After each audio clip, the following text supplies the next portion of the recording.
The next topic I would like to discuss is anxiety. And I'm going to start by sharing a quote by an old Chinese philosopher, and it goes like this. When we live too much in the future, we create anxiety. When we live too much in the past, we create depression. But when we live in the present moment, we create happiness and peace. So what is anxiety? What is happening to us when we're creating anxiety? Often it's usually when we're catastrophizing about the future, and it's something that's out of our control. So we perceive danger. We're creating this natural stress response in the body, which is we're sending a signal back to the amygdala, which is the reptilian part of the brain, and that is saturating our body with adrenaline and cortisol. When adrenaline and cortisol is coursing through our body, that's when you're going to feel the rapid heartbeat, maybe some sweats, a bit shaky, nauseous. Sometimes you mightn't even be able to eat. And this is called, there's four ways of naming this. So it's fight, flight, freeze, or fawn. So they're the 4 Fs. And that's when our body is in that state of this anxious state.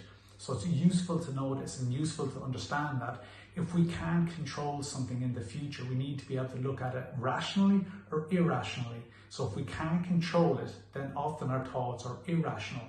So we need to take them back to rationally. So, well, I can't control something that's going to be happening in 2 or 3 weeks. So what's the point of me getting anxious and catastrophizing something that's in 2 or 3 weeks' time? I cannot do anything about it. So rationally, I need to be able to take myself back into the present moment and go about my day, or let go of what I'm catastrophizing about. If you are overwhelmed, there's also 2 techniques you can use to bring yourself back into the present moment. Technique 1 is the 4-7-8 breathing technique. That's when we breathe in for 4 seconds, we hold for 7 seconds, and we breathe out for 8 seconds. And we keep repeating this until we calm the amygdala down, stop it producing adrenaline and cortisol, and maintain a safe level of anxiety to go about our day. The second technique is the 3-3-3 rule. So what we're going to do is we're going to look around the room wherever we are, and we're going to name 3 things we see, then we're going to name 3 things we hear, and then we're going to move 3 parts of our body. So that could be our head, our shoulders, and our legs. Again, it is all trying to get us back to the present moment and get our mind, to stop our mind from going too far into the future and catastrophizing, and bring it back to a rational state of mind, which is in the present moment.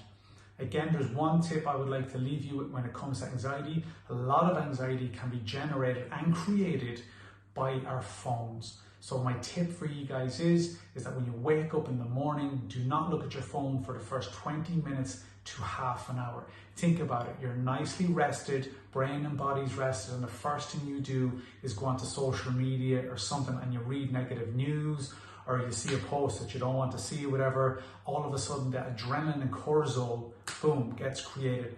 And again, it is your mind's way of perceiving danger. It doesn't know it's inside 4 walls and it's safe.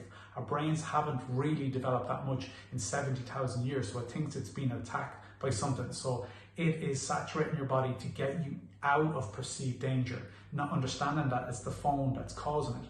So again, you don't want to start the day that way. Also, in the evening before going to bed, at least 45 minutes to an hour before going to bed, no screen time. Get off your phone. How many times have you generated anxiety or seen something you didn't want to see before going to bed, and spend the first hour or 2 turning and twisting and not being able to switch off?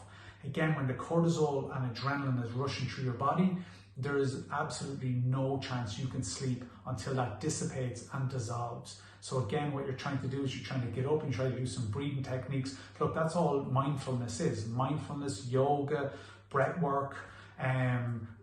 People do like the drawings, painting, whatever it may be, is to take your mind into the present moment and to relay the message back to the amygdala in the brain that we are safe.